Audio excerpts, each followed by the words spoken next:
Bismillahirrahmanirrahim. Assalamualaikum warahmatullahi wabarakatuh. Waalaikumsalam warahmatullahi wabarakatuh. Bila wassalatu ala rasulillah wa ala alihi wa sahbihi wa man wala. Alhamdulillah, salatu ala alhamdulillah pada kesempatan berbahagia malam hari ini, malam Jumat, kita dapat rehat sedikit. Rehatnya ini dari pemilu. Kalau ngisi grup-grup ini ya hantam-hantam di semuanya. Namun demikian, kita masih sempat kembali dan tuntunan menuju keluarga sakinah. Jadi kalau tema kita ini adalah tuntunan keluarga sakinah, itu artinya seluruh bahasan-bahasannya itu mengarah kepada keluarga sakinah. Adapun kalau nanti ada bahasannya tentang fikih, jadi ada fikih bagaimana pelaksanaan pernikahan dalam Islam, bagaimana tuntunannya, itu sebenarnya adalah ya salah satu aturan-aturan atau ketetapan syar'i yang sangat mendukung sekali di dalam terwujudnya keluarga sakinah itu. Bahasannya lalu yang saya kira masih dalam pembahasan pernikahan di dalam Islam, ya, pernikahan di Islam, mana kita menyebutkan prinsip-prinsip, ya, prinsip-prinsip yang ada di dalam agama kita, ya, bahwa dengan prinsip pernikahan itu kalau kita bisa memegang mempertahankan, maka ini akan memberikan pengaruh ya dalam kehidupan berkeluarga. Ada beberapa prinsip yang kita sudah jelaskan. Di antaranya prinsip dalam pernikahan itu, di mana yang pertama bahwa perkawinan dilakukan untuk memenuhi perintah Allah, dari perintah agama. Jadi pernikahan sebagai perwujudan ibadah. Itu adalah konsep tasawur seorang yang mengarungi bahtera rumah tangga, bahwa itu diupayakan dilakukan sebagai manifestasi ataukah perwujudan ibadah. Jadi ini semata-mata merupakan perintah agama. Itu prinsip dalam pernikahan orang Muslim. Prinsip yang kedua, dan itu harus dijaga betul, bahwa pernikahan itu di dalamnya ada ikatan. Jadi ada ikatan atau perjanjian antara suami istri yang diistilahkan di dalamnya namanya misalkan ghalidha. Jadi perjanjian yang sangat kuat. Jadi kalau dalam rumah tangga ini kita yakini bersama atau kalau dipegang bersama bahwa itu ada ikatan yang sangat kuat sekali, jadi bukan kontrak sosial, apalagi kontrak politik, ya. Hanya sebatas manfaatan saja, tapi dia adalah merupakan perjanjian suci yang sangat kuat untuk membangun keluarga sakinah mawaddah. Nah, kemudian prinsip yang ketiga bahwa di dalam pernikahan itu menurut tarjih harus tercatat. Jadi pencatatan pernikahan wajib dilakukan.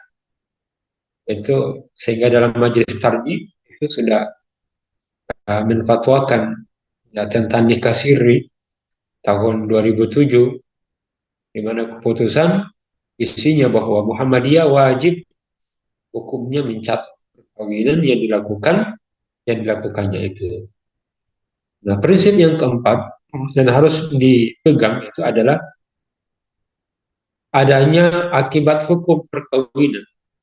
Jadi bahwa kita ingat bahwa di situ setelah ada pernikahan ada konsekuensi. Di antaranya adalah ada hak dan ada kewajiban. Ada jadi konsekuensi dari pemilikan hak dan kewajiban itu, baik hak dan kewajiban sebagai suami maupun hak dan kewajiban sebagai seorang istri. Walaupun nanti apabila yang memiliki hak merelakannya, ya misalnya hak istri mendapatkan nafkah dari suami, Itu artinya kewajiban suami memberikan nafkah kepada istri. Tapi kalau istrinya ternyata merelakan hak nafkahnya, jadi tidak sepenuhnya dipenuhi, maka kewajiban suami dalam hal memberikan nafkah menjadi gugur.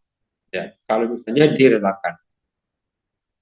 Nah, prinsip yang kelima yang harus dijaga dalam pernikahan itu supaya kokoh dalam mewujudkan keluarga sakinah adalah prinsip tanggung jawab, kawamah.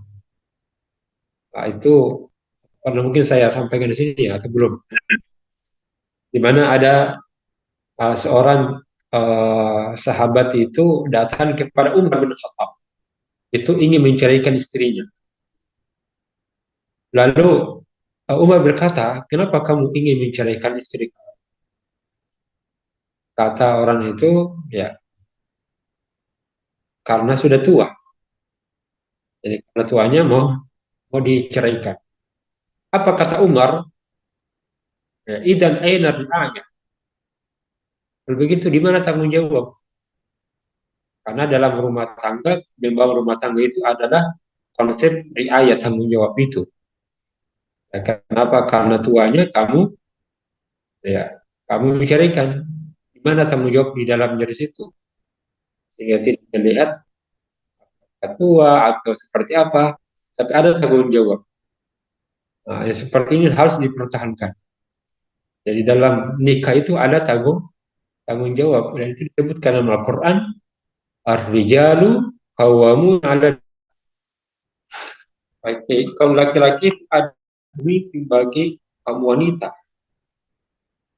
Nah, apa makna al-qawwamun di sini? Jadi qawwama itu sebagai penanggung jawab keluarga. Jadi dimaknai dalam tafsir menjelaskan bahwa makna daripada tanggung jawab itu yang dimaknai sebagai kepemimpinan suami itu adalah mereka yang memiliki fungsi-fungsi himayah, melindungi. Makna kawam itu artinya melindungi, membela.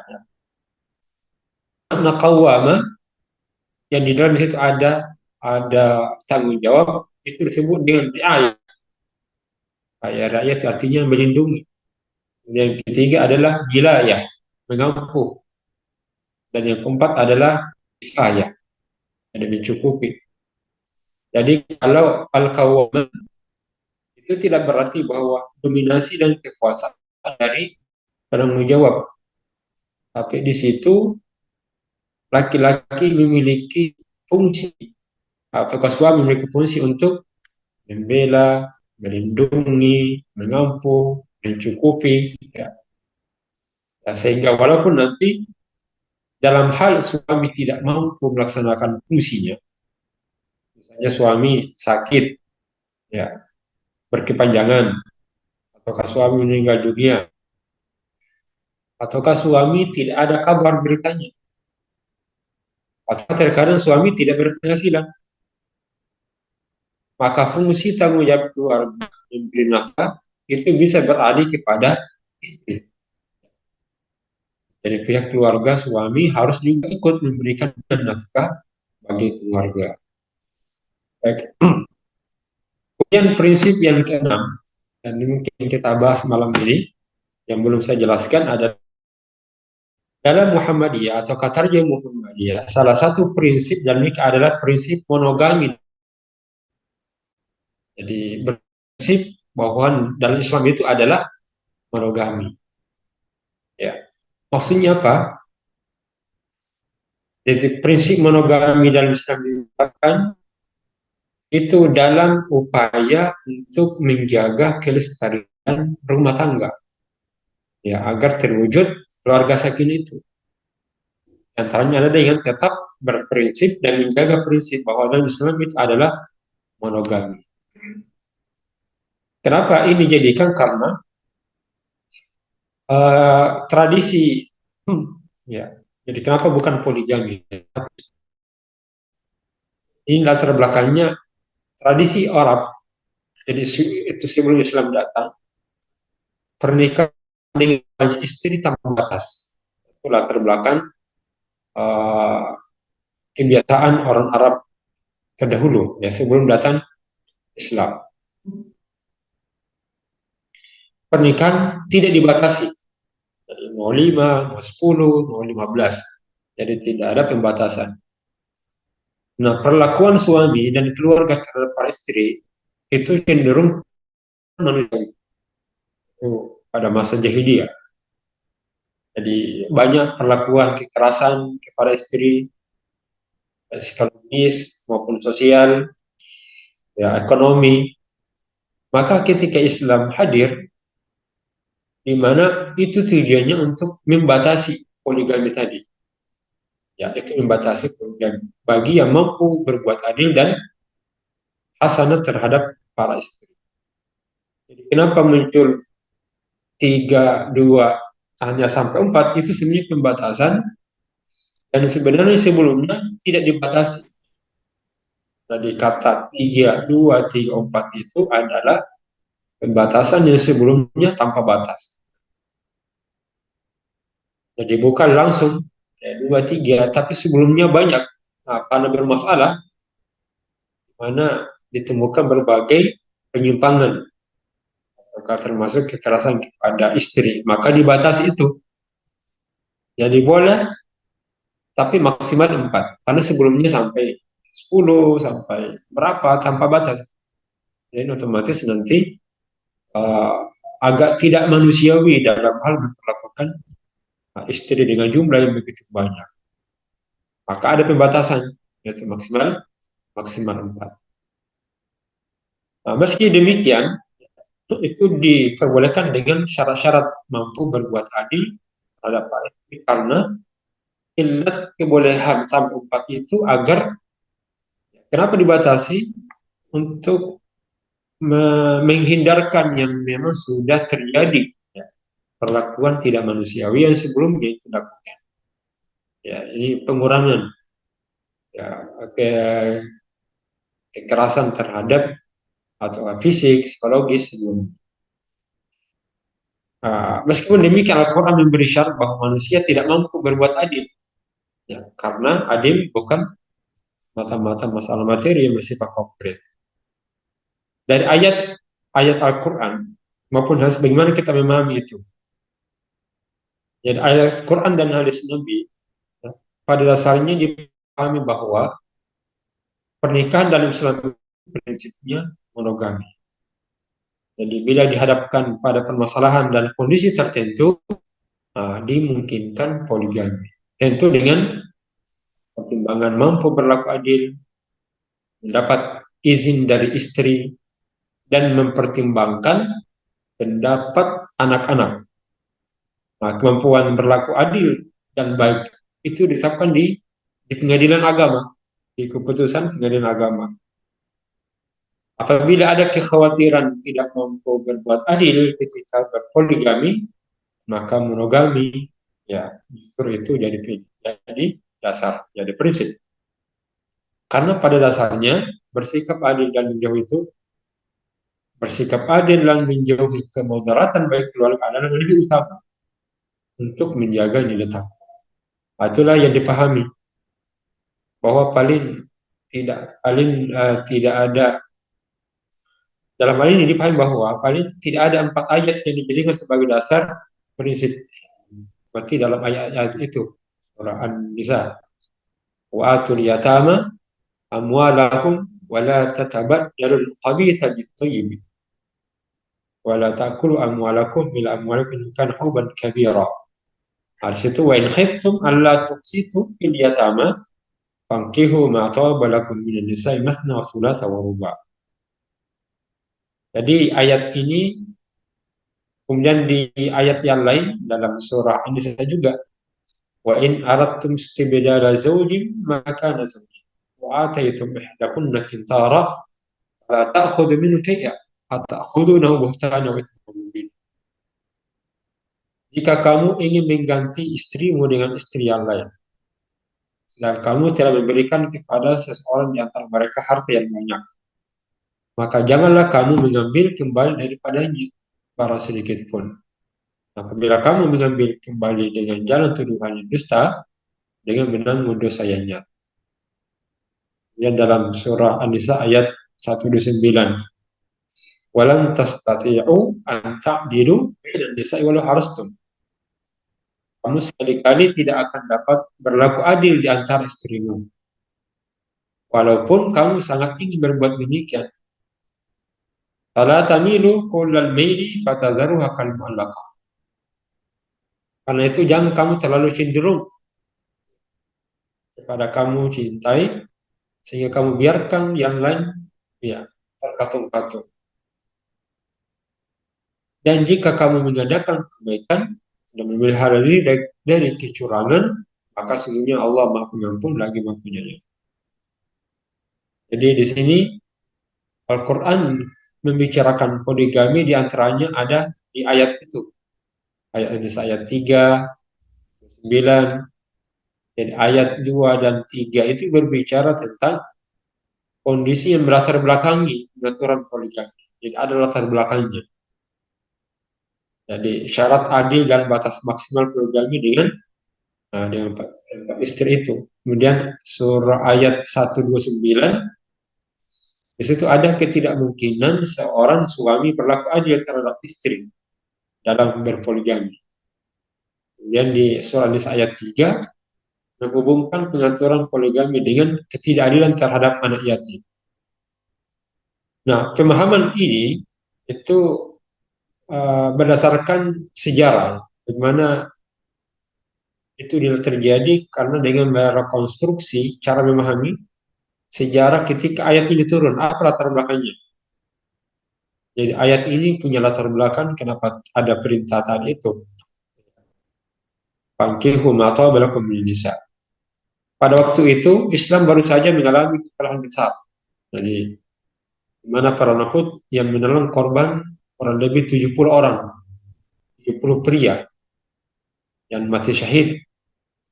Jumlah itu sangat besar ukurannya bagi umat ketika itu. Yang jumlahnya kurang pria laki-laki saat itu adalah 700 orang. Jadi ketika itu sebagaimana masa-masa sebelumnya, di mana perempuan pria menjadi tumpuan keluarga. Atau masa-masa sebelumnya ini bahwa kenyataannya bahwa pria merupakan tumpuan keluarga. Nah, maka dengan gugurnya 100%, 10% pria saat itu, yang dari tadi 700, dengan gugur 70, ya itu akan berdampak. Maka banyak perempuan menjadi janda. Dan banyak anak menjadi yatim dalam keluarga-keluarga yang kehilangan ekonominya.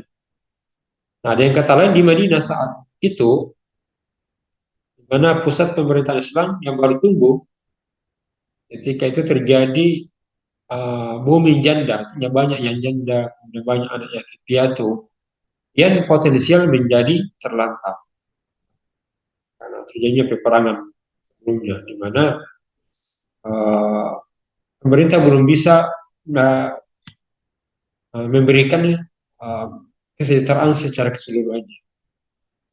Maka pada masa ketika tribalisme masih menjadi struktur sosial masyarakat Arab, maka hal itu tidak menjadi persoalan karena kepala suku memiliki kewajiban memberikan jaminan ya kepada warganya. Tapi keadaannya kemudian berubah seiring perkembangan Hijaz. Dan ada perdagangan ke Yaman, ke Syria, masyarakat Arab, masyarakat perkotaan berubah menjadi masyarakat pedagang. Dan di mana konsekuensinya terjadi individualisme, kemudian ada eksploitasi, terjadi persaingan. Nah, kemudian oleh karena itu, karena terjadi krisis, akibat banyaknya yang gugur di medan perang itu, Nabi memberikan arahan untuk dapat menyantuni janda dan anak yatim yang mereka tinggalkan. Maka walaupun Nabi sebagai kepala negara yang harus menjamin, sedangkan kas negara terbatas, bahkan mungkin ya tidak ada, maka warganya yang memiliki kemampuan secara mental dan material dihimbau untuk menanggulangi krisis itu. Dengan cara apa? Dengan melakukan poligami sebagai satu pengaman sosial. Adalah itu tadi. Maka turunlah ayat wa atul yatama nisa wa in khiftum wa atul yatama amwalahum wa la tatabaddalu al-khabitha bit-tayyib wa la ta'kulu amwalahum ila amwalikum innahu kana hubban kabira. Wa in khiftum alla tuksitu fil yatama, jika kamu khawatir ya untuk tidak berbuat adil terhadap yatim, ya maka fankihu, maka bolehlah kamu menikahi ya 2, 3, 4 untuk memenuhi hak anak yatim tadi atau para janda. Itulah latar belakangnya kenapa ayat ini turun. Ya, dari paparan ini memberikan ilustrasi bahwa poligami dalam Islam itu sebenarnya menjadi aturan yang berlaku ketika terjadi darurat sosial. Jadi tidak dalam situasi normal dan darurat individual. Nah, yang perlu dicatat di situ bahwa meskipun menjadi aturan darurat, poligami ketika tetap diberi persyarat ketat seperti itu di atas. Nah, di antaranya itu adalah bersifat ya adil. Bahkan di beberapa hadis Nabi ada beberapa isyarat bahwa prinsip nikah itu adalah monogami. Ya, dalam hadis riwayat Daraqutni bahwa Gailan ini, namanya Gailan bin Salamah, itu pernah masuk Islam beserta 10 orang istrinya yang dinikahi pada masa jahiliyah. Bin Salamah dulu 10. Namun ketika dia masuk Islam, maka Nabi memerintahkan kepadanya untuk memilih 4 dari mereka itu. Jadi mengurangi dari 10 menjadi berarti pembatasan. Kemudian ada juga riwayat yang menunjukkan bahayanya poligami ini kalau tidak berbuat adil. Nabi SAW menyatakan, man kanat lahu imra'atani. Jadi siapa yang memiliki 2 istri, yamilu ma'a ahdahuma 'ala al-ukhra. Lalu lebih condong kepada salah satunya. Ya yaumal qiyamati wa ahadu syaqqihi saqitu. Maka nanti datang pada hari kiamat dengan bahu miring sebelah. Jadi miring sebelah itu menunjukkan celaannya. Jika berpoligami ternyata lebih condong kepada ya, satu tanpa ataukah mengabaikan yang lain. Jadi hadis ini menjelaskan bahwa saat itu poligami diperhatikan oleh Arab Jahiliyah sebelum datangnya Islam dengan bilangan ini yang tidak terbatas. Nah, karena itu dengan hadis di atas dapat dipahami Islam sebenarnya tidak menganjurkan poligami, tapi membatasi poligami yang tidak terbatas. Jadi para prinsipnya tidak menganjurkan. Tapi kenapa muncul poligami itu? Sebenarnya hanya membatasi yang sebelumnya tidak dibatasi. Maka Islam memberikan batas maksimal poligami hanya dengan 4 istri saja. Itulah kita lihat dari hadis Ibnu Majah.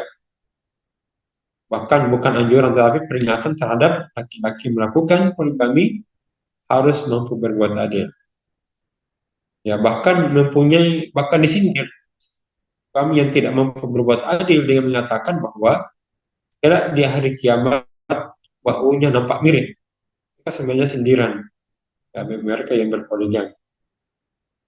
Walaupun poligami diizinkan, tapi realitasnya ternyata menyisakan penderitaan bagi istri, orang tua dan anak. Istrinya tersiksa, orang tuanya juga demikian, bahkan ya, antara mertua dan menantu, bahkan anak. Ini pernah dalam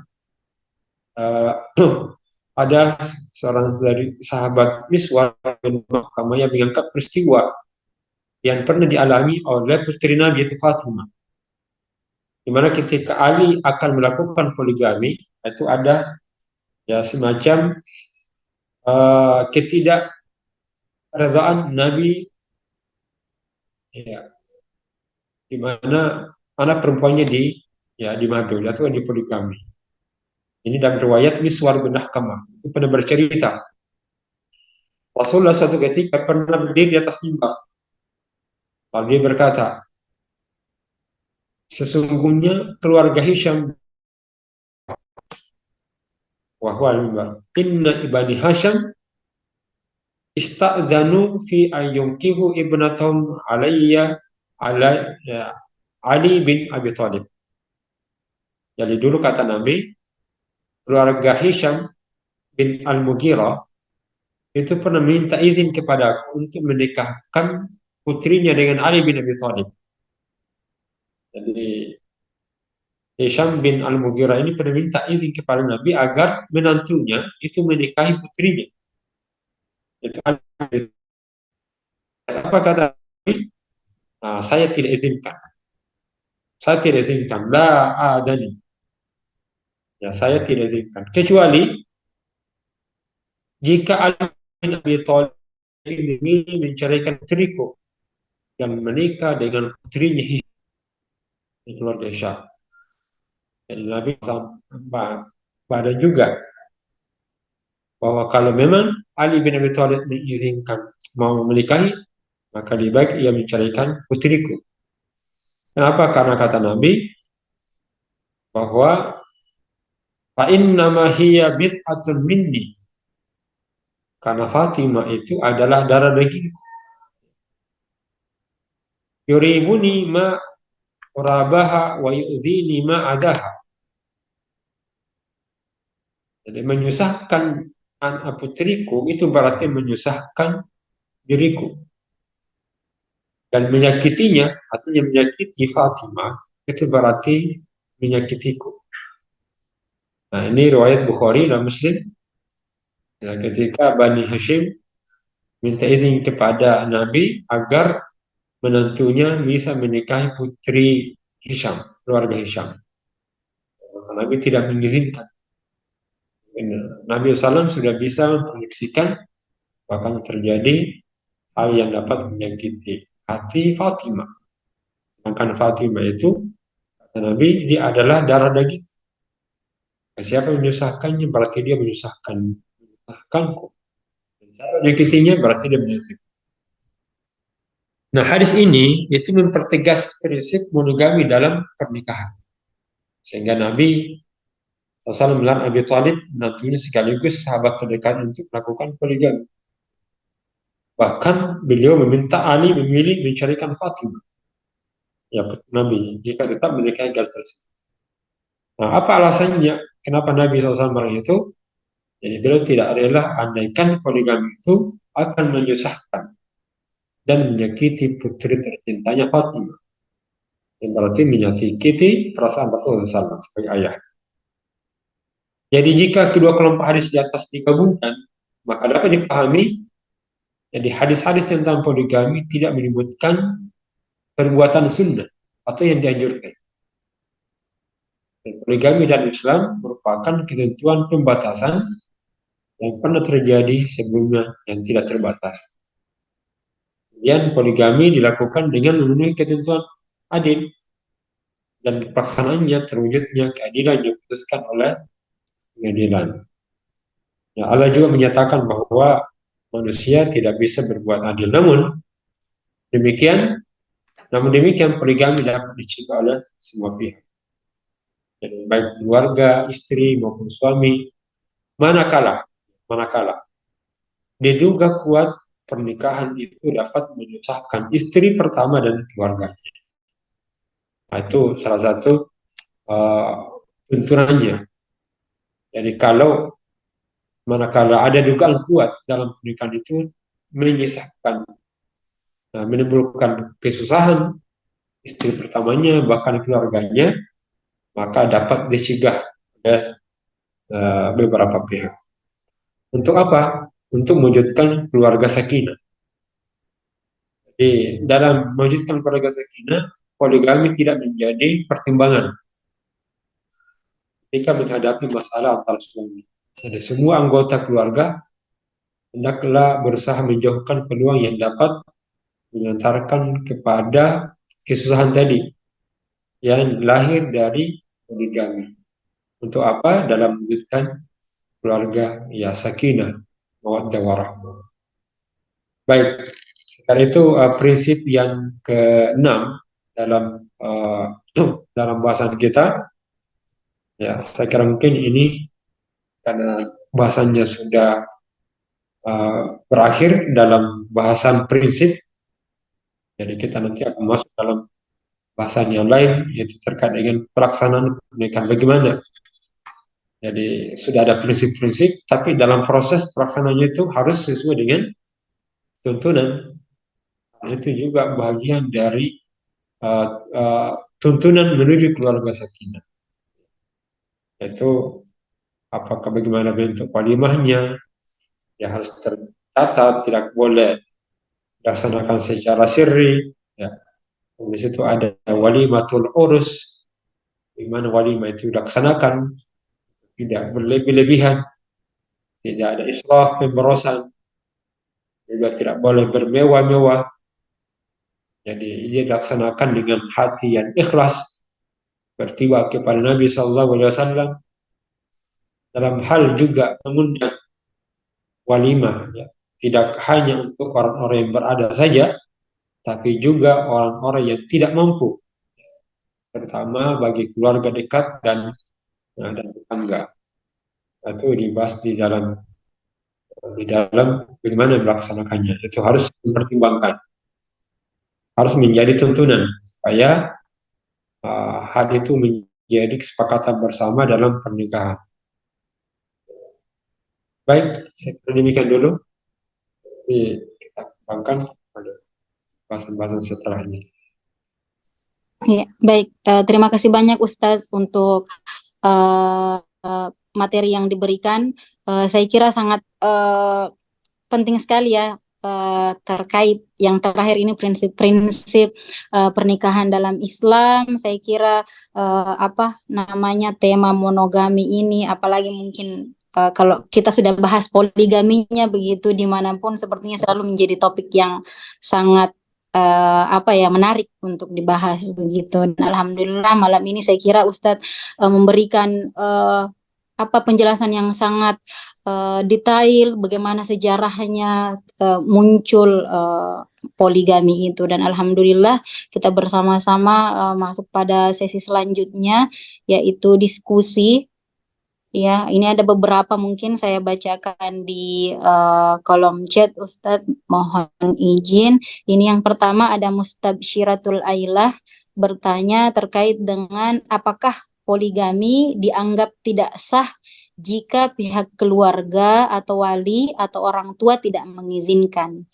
Mungkin bisa langsung dijawab Ustadz. Ya. Ya, baik.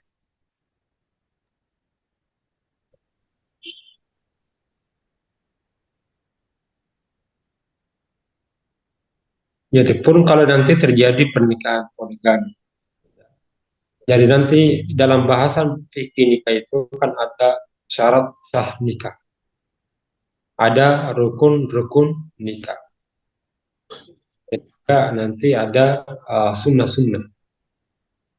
Dalam hal ini ketika terjadi syarat dan rukun itu terpenuhi, maka otomatis nanti secara hukum sah. Nah, termasuk dalam hal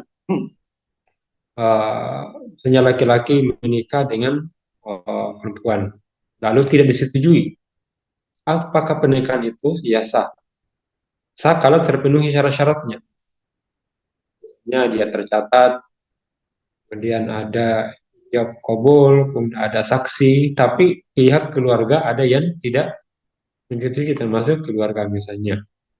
Maka di sini ada sisi lain yang ia langgar, tapi dari segi kesohihannya tetap hanya tidak mendapatkan izin, kemudian justru mendapatkan menyusahkan, bahkan menyakitkan. Ya.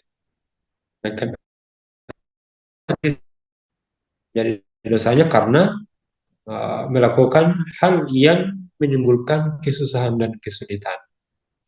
Maka kesusahan dan kesulitan itu salah satu bagian yang tapi tidak membatalkan. Tapi apa kalau sholat jamaah? Kan ada yang mewajibkan sholat jamaah. Tapi ketika dia sholat sendirian, sholatnya tetap sah, tapi dia berdosa karena tidak dilakukan secara berjamaah. Nah, sama lah dalam hal poligami tadi. Kalau diantaranya keluarganya dia tidak menyetujui, misalnya orang tuanya marah, tapi terpenuhi syarat dan rukunnya, maka pernikahannya sah, namun dia berdosa karena melakukan perbuatan yang menimbulkan kesusahan, baik istrinya, anaknya, keluarganya, karena tidak setujuan. Maka dalam hal ini dia berdosanya di situ. Allah. Iya, terima kasih banyak Ustadz untuk jawabannya. Mudah-mudahan bisa menjawab ya pertanyaan dari Mustabsyiratul Ailah.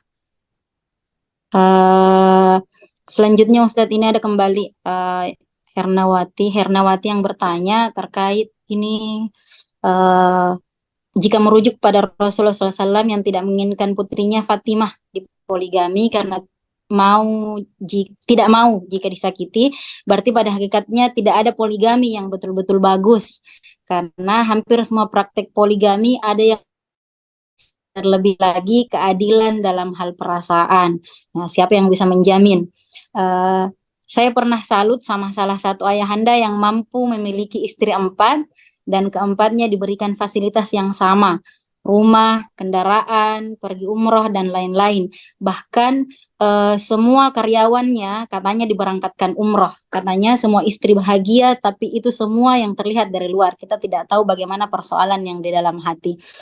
Uh, ini mungkin curhatan dari Ibu Ernawati juga karena ini terkait dengan perasaan Ustadz, karena tidak ada memang yang tahu bagaimana perasaan perempuan ketika mungkin dipoligami seperti itu. Saya tambahkan sedikit dari pertanyaan Erna ini Ustadz terkait dengan poligami. Jika memang merujuk pada Rasulullah SAW yang tidak mengizinkan putrinya Fatimah dipoligami, berarti sebenarnya memang praktek poligami ini tidak disarankan begitu Ustaz kan. Cuma kenapa begitu banyak ulama kita yang selalu mengambil dalil ayat tadi surah An-Nisa ayat sebagai alasan, sebagai rujukan untuk melakukan poligami. Begitu mungkin Ustaz yang bisa saya tambahkan dari Hernawati. Baik. Jadi iya, terkadang namanya dorongan-dorongan itu kan ada fitrah manusia. Ya, nah dorongan-dorongan itu yang terkadang tidak terkontrol, sehingga terkadang dalil-dalil yang ada dijadikan sebagai dasar. Tapi kalau kita lihat, ini kan berbicara tentang keluarga sakinah. Nah, karena keluarga sakinah itu salah satu hal yang bagi dasar ini, hal di antara hal yang dapat mengokohkan pernikahan itu adalah monogami. Monogami. Hanya tadi kan kisahnya itu Umar bin Khattab datangi seorang sahabat yang mau menceraikan istrinya. Iya, ternyata dia menceraikan karena sudah tua. Lalu menyatakan di mana tanggung jawabnya? Di situ ada tanggung jawab mulai saat dia menikah sampai dia meninggal dunia. Nah, dorong-dorong yang seperti itu yang terkadang membuat bersifat longgar. Terkadang ayat-ayat ini tidak dilihat secara latar belakang. Jadi ayat ini yang dipahami oleh Tarjih Muhammadiyah yang dasarnya karena munculnya poligami, pernikahan sebelumnya itu tanpa batas. Bisa nikah 10, 20, 5, bisa 15. Di mana dalam pernikahan yang seperti ini terlihat betul adanya penyimpangan. Ya, ada diskriminasi dan ada kekerasan terhadap istri, ya bagaimana begitu banyak.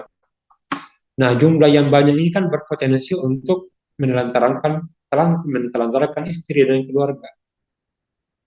dengan jumlah yang banyak potensi mengabaikan kewajiban-kewajiban dan hak-hak hak-hak istri dan hak-hak anak itu. Nah, supaya tidak berlebihan, berbahaya begitu karena dengan jumlah istri yang banyak tidak langsung diputuskan satu saja, maka dibatasi walaupun tidak dihapuskan keseluruhan kecuali satu, karena dengan melihat kecenderungan ya manusia itu untuk menikah, tapi batasannya sampai karena sebelumnya banyak, maka supaya tidak dihilangkan semuanya maka dibatasi saja. Boleh, tapi syaratnya tidak boleh lebih daripada 4. Jadi seakan seperti itu. Apalagi dilihat dari asbab nuzulnya kan, ya gimana karena anak yatim piatu itu tidak, kemudian banyak janda. Dan saat itu untuk bisa mensejahterakan mereka itu oleh negara belum bisa karena baru, ya belum ada bantuan dari yang lain. Maka salah satu solusi ketika itu adalah ya mereka yang tidak mempunyai penopang hidup, di situ ada laki-laki yang bisa menopangnya, maka lewat cara itu tadi membolehkan untuk menikah poligami supaya ada yang menopangnya. Jadi wanita-wanita janda tadi, kemudian anak-anak yang terlantar atau ke anak-anak yatim piatu. Makanya konteksnya itu bersama anak yatim. Wanita ayam minkum itu. Wa atun la yatama amwalahum wa la taqrabu khatib at-tayyib. Wa in khiftum alla tuksitu fil yatama, itu. Jika kalau kalian khawatir untuk tidak berbuat adil terhadap uh, anak yatim itu, maka silakan menikah supaya anak yatim itu bisa ternafkahi juga setelah mendapatkan ayah kan, jadi latar belakangnya, sehingga pada akibatnya dibolehkan walaupun di situ uh, tetap ada saja persyaratan-persyaratannya untuk bisa berbuat adil. Ya, baik. Saya kira itu terdapat di dalam. Nah, bagaimana dengan ketentuan? Berarti kan isinya kasus. Jadi kasus yang terjadi tetap ada saja. Jadi dalam hal seperti itu ada saja yang bisa mempertahankan pernikahannya walaupun misalnya ada 4, kemudian dia bisa berbuat adil apa yang tampak. Betul apa yang disampaikan, untuk berbuat adil itu kan agak sulit memang. Sehingga mungkin tampaknya seperti itu, ya, tapi dapat menyisahkan berbagai masalah-masalah yang akan timbul nanti. Dan bisa saja muncul dalam pernikahan poligami. Baik, kira demikian. Allah SWT. Ya, terima kasih banyak Ustadz untuk jawabannya. Mudah-mudahan memberikan jawaban yang diinginkan oleh hati. Selanjutnya, saya tahu ada dari Yunda-Yunda yang ingin bertanya secara langsung terkait dengan prinsip dalam pernikahan. Dipersilahkan. Ini saya kira teman-teman banyak yang bergabung. Pada malam hari ini ada 30-an lebih. Silahkan Yunda-Yunda jika ada yang ingin bertanya secara langsung mengenai monogami atau poligami.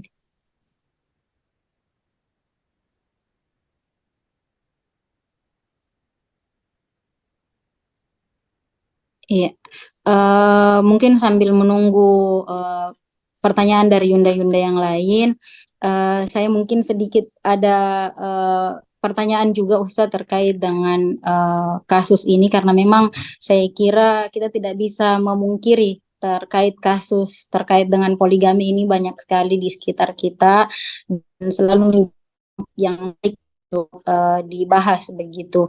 Walaupun sebenarnya dalam tarjih memang sudah ditetapkan dengan salah satu prinsip dalam pernikahan yang dianjurkan adalah monogami, tapi kan memang kasus yang kita lihat banyak begitu. Misalnya bagaimana jika dalam satu keluarga misalnya eh, seorang suami misalnya sudah berkeluarga, ada istri, terus kemudian eh, menikah lagi begitu, yang kedua kalinya. Terus kemudian ternyata istri pertamanya tahu nih Ustadz bahwa tanpa izin nih apa namanya, menikah yang kedua kalinya ini tanpa izin, terus kemudian eh, ketahuan sama istri yang pertama, kemudian istri pertamanya ini minta cerai, Ustaz. Seperti itu. Bahwa dia tidak ingin dimadu sehingga dia minta cerai dari suaminya. Nah, kemudian setelah diceraikan, berpisah, sang suami ini hidup bersama dengan istri keduanya, tapi ternyata setelah menempuh misalnya kehidupan bersama dengan istri yang kedua, ternyata dia merasa kok kayaknya saya tidak merasa tentram begitu, tidak merasa tenang dengan istri yang kedua saya. Ingin kembali lagi dengan istri yang pertama, misalnya seperti itu, Ustaz.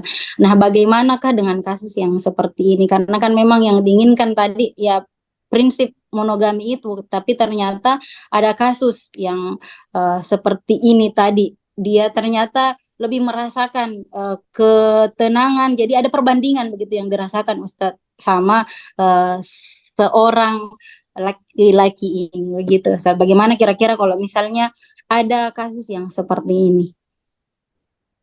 Ya, baik. Ya. Oleh karena itu di dalam prinsip hidup mukmin itu kan ada istilahnya prinsip takwa. Takwa itu kehati-hatian. Jadi ketika dia melangkah, bahkan ketika Ya. mohon pertolongan kepada Allah, hal di pernikahan pertama, maka banyak-banyak persyaratan ya yang menerima juga tungkol mar'atu arba'in, mempertimbangkan dari sisi 4 aspek itu, keturunan, keluarga, kekayaan, tapi diantaranya itu adalah agama. Karena kenapa? Itu kan kenapa 4 syarat itu terlebih khusus agama itu berpikir masa depan. Kelanjutan dalam pernikahan itu dapat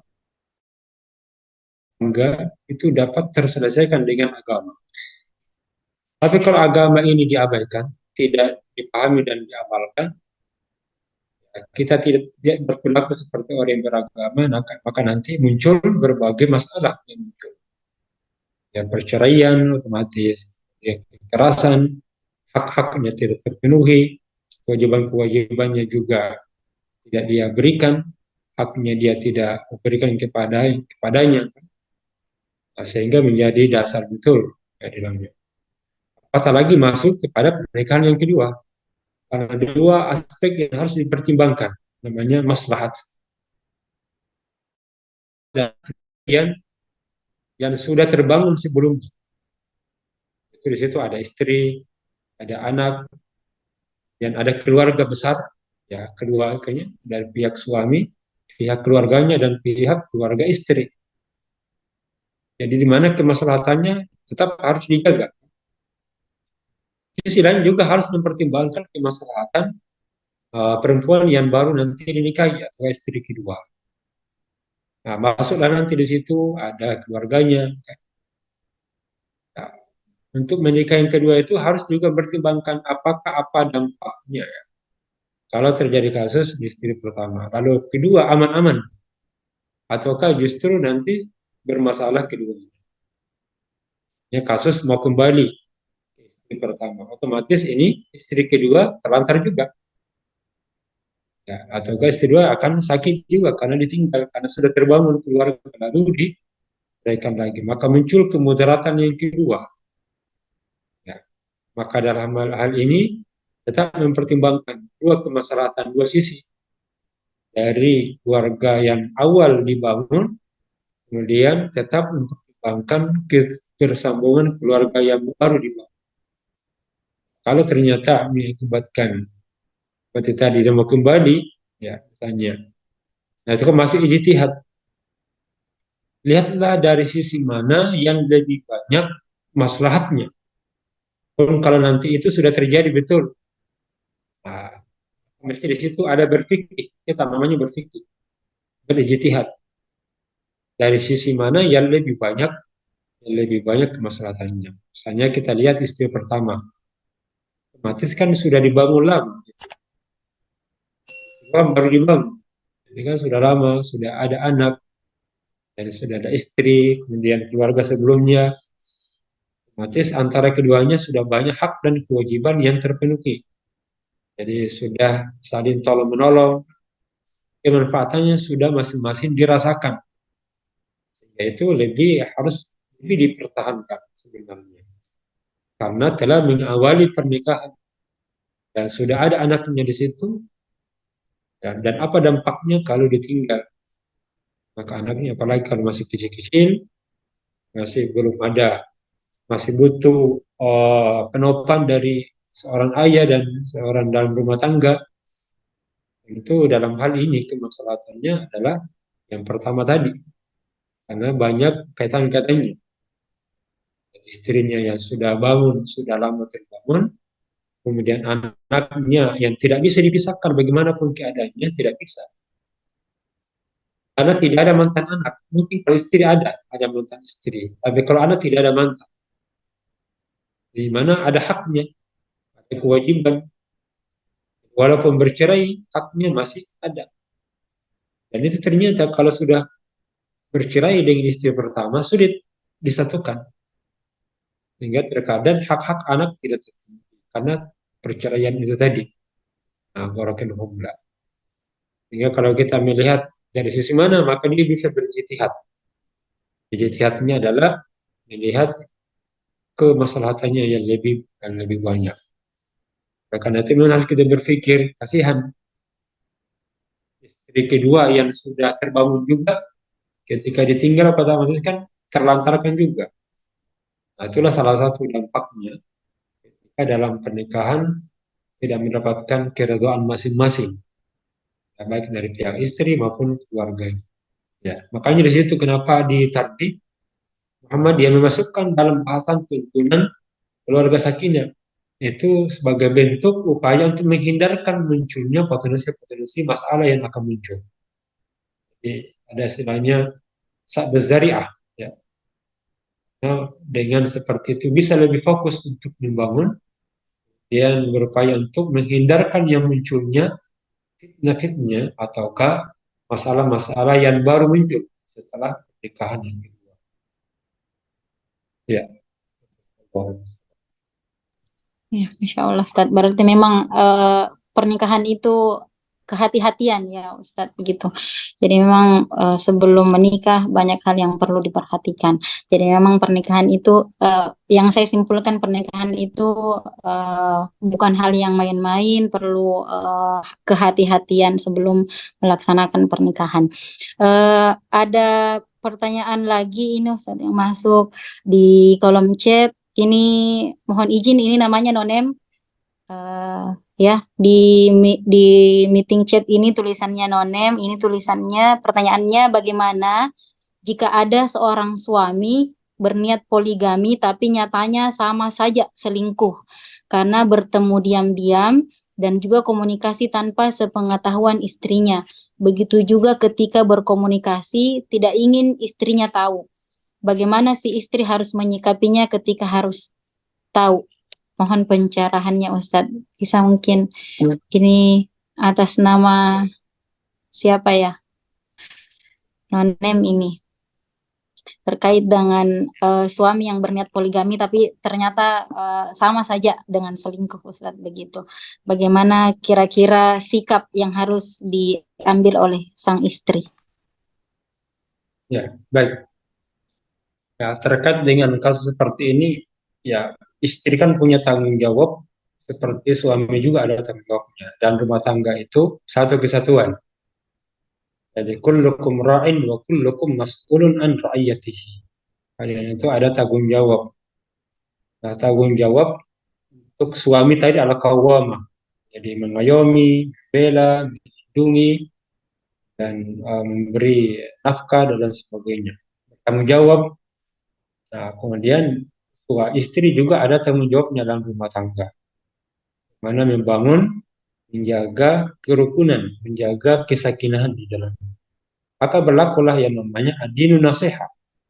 Agama itu adalah nasihat. Kunna liman ya Rasulullah, kamu kepada siapa ya Rasulullah SAW? Kepada Allah dan Rasulnya, kepada pemimpin, kepada orang awam. Kepada orang awam. Berarti penting dalam rumah tangga itu dibangun nilai keluarga yang terbangun atas dasar dakwah. Saling nasihat, saling menjaga antara satu dan lain. Dan mengingatkan, ya, mengingatkan suami atau istri, membangun kedekatan, kemudian perhatian. Sehingga dalam ini perhatian itu penting karena saling mengingatkan saat suami terkadang terlupa atau lalai, tapi diingatkan itu dia akan bisa tersandar. Wadzakir fa inna dzikra tanfa'ul mu'minin. Dan ingatkanlah karena di situ bermanfaat bagi orang yang beriman. Jadi kalau memang nilai tanggung jawab itu ada, seperti tadi kisah Umar tadi, aina ri'ayah. Jadi nilai sikap tanggung jawab dalam rumah tangga itu penting. Sehingga dia tidak akan bermain-main dalam hal ini. Ada tanggung jawab yang harus dibawa sampai nanti hari kiamat terhadap anaknya, terhadap keluarganya, sehingga bisa dipertahankan itu.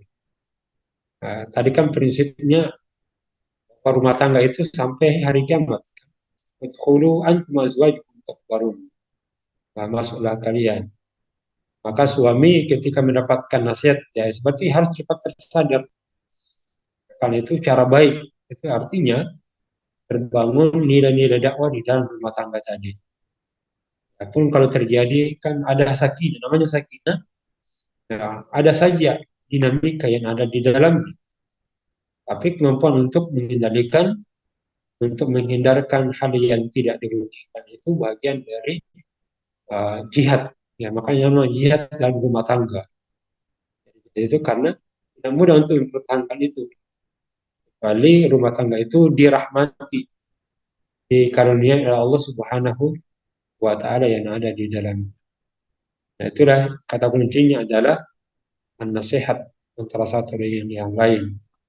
Orang tuanya juga bisa dinasihati oleh anak-anaknya, dan tetangganya atau ke sahabat-sahabatnya. Ya. Karena itu bagian dari masyarakat Islam yang sebenarnya kan gitu. Terwujud masyarakat Islam yang benar-benarnya. Itu muncul dari diri keluarga, terlebih khusus keluarga besar. Baik, saya kira kalau kita paham prinsip-prinsip nikah itu yang kita sebutkan ada 6, itu salah satu cara mengokohkan, misalkan begitu. Ya, sehingga kita tidak berpikir pendek dalam masalah pernikahan, tapi kemampuan untuk berpikir jauh ke depan. Ya, Allah SWT. Ya, terima kasih banyak Ustadz jawabannya. Mudah-mudahan memberikan jawaban yang jelas untuk Yunda di kolom chat. Saya lihat ini ada Yunda Mustabsyiratul Ailah, angkat tangan, raise hand. Ada pertanyaan secara langsung, boleh di unmute. Saya persilahkan.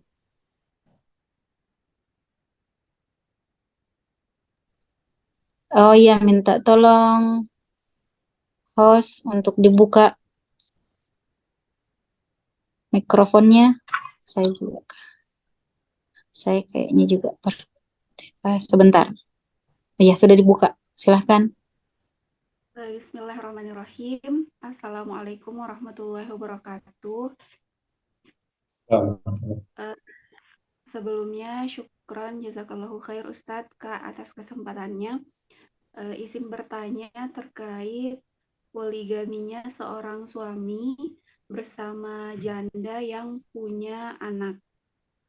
Nah, apakah tugas dan tanggung jawab nafkah dari bapak sambungnya ini menjadi kewajiban bagi dia, sedangkan misal anak sambungnya ini masih punya ayah, jadi janda, dia menikahi janda yang pisah karena cerai, bukan pisah karena meninggal. Kemudian yang kedua, apakah di kemudian hari anak sambungnya ini punya hak waris dari ayah sambungnya karena sudah berumah tangga dengan ibunya? Terima kasih Ustadz. Syukron. Ya, Iya. baik. Baik, yang pertama, jadi Ar-rijalu qawwamun 'ala nisa. Jadi tanggung jawab nafkah itu kepada keluarga, ya, termasuk ya istri. Nah, kalau nanti dalam hal karena anak tiri ini masuk dalam rumah tangga, hingga masuk dari bagiannya, ya kan itu anak istrinya dan istrinya bagian daripada dirinya juga. Hingga itulah sehingga anak istri kan tidak boleh nikah karena sudah menjadi mahramnya. Berarti di situ ada tanggung jawab. Hanya tanggung jawab utama itu adalah orang tua kandungnya atau ayah kandungnya ini. Lagi masih hidup, maka tanggung jawabnya masih ada. Jadi ini tanggung jawab tidak langsung sebenarnya. Jadi pemberi nafkah yang pokok itu adalah ayah kandung. Nah, sedangkan ayah tiri ini kaminya terkait dengan kepada ibunya itu. Ibunya ini masuk ke anaknya. Ya, tanggung jawab itu tidak beradik, tetap kepada ayahnya. Yang saya katakan tadi, tidak ada mantan anak. Maka selama dia menjadi anaknya, apakah dia berpisah dengan ibunya atau tidak, maka dia tetap berkewajiban. Lagi balik. Kemudian kalau dia meninggal dunia, maka anak tiri itu tidak mendapatkan kewarisan. Karena kewarisan itu mereka yang punya hubungan darah dan hubungan pernikahan. Darah itu anaknya, sedangkan yang mendapat itu istrinya. Nah, anak dari istri itu tidak ada hubungan darah. Kewarisan itu dapat diperoleh karena keturunan. Jadi ada hubungan nasab. Yang kedua kan ada hubungan pernikahan. Yang ketiga karena ada hubungan ya tadi itu ya pernikahannya. Sehingga yang bisa mendapat itu istri, anak istrinya, anak tiri tidak mendapatkan. Tapi yang dapat adalah semacam nafkah saja. Ya.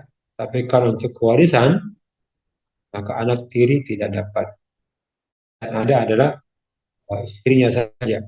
Ketika sudah meninggal, ya, seperti itu. Allah a'lam. Ya, syukur. Iya, syukron Ustaz. Bagaimana Mustabsyirah? Ya, terima kasih banyak Ustadz. Kak. Iya, baik. Terima kasih banyak. Baik Ustadz, kami dari pimpinan wilayah Nasyiatul Aisyah Sulawesi Selatan menyampaikan terima kasih banyak untuk materi pada malam hari ini. Mudah-mudahan Ustadz selalu diberikan kesehatan dan bisa memberikan kami tambahan wawasan yang sebanyak-banyaknya terkait dengan ketarjihan. Mungkin sebelum kita tutup materi kita pada malam hari ini, ada closing statement yang bisa disampaikan oleh Ustadz. Saya persilahkan Ustadz. Ya, baik. Jadi ilmu itu terkadang didapat dan sangat banyak didapat pada saat kita berpengalaman. Karena itu, berpengalaman dalam mengamalkan ilmu itu akan menghadirkan ilmu baru. Di dalam pernikahan banyak fikih, ya. Banyak fikih, banyak konsep-konsep. Lalu ketika kita masuk ke dalam pernikahan itu akan bertambah ilmu lagi. Namun ketika kita pada dalam pernikahan banyak dinamika-dinamika yang terjadi. Saat itulah kita akan dididik oleh Allah untuk bersikap bijak dalam dinamika yang ada. Dan kemampuan bertahan di dalam rumah tangga yang sakinah mawaddah dengan adanya dinamika yang membuat kita lebih banyak berilmu dan mendapatkan keberkahan dari kehidupan itu. Demikian, Assalamualaikum warahmatullahi wabarakatuh. Waalaikumsalam.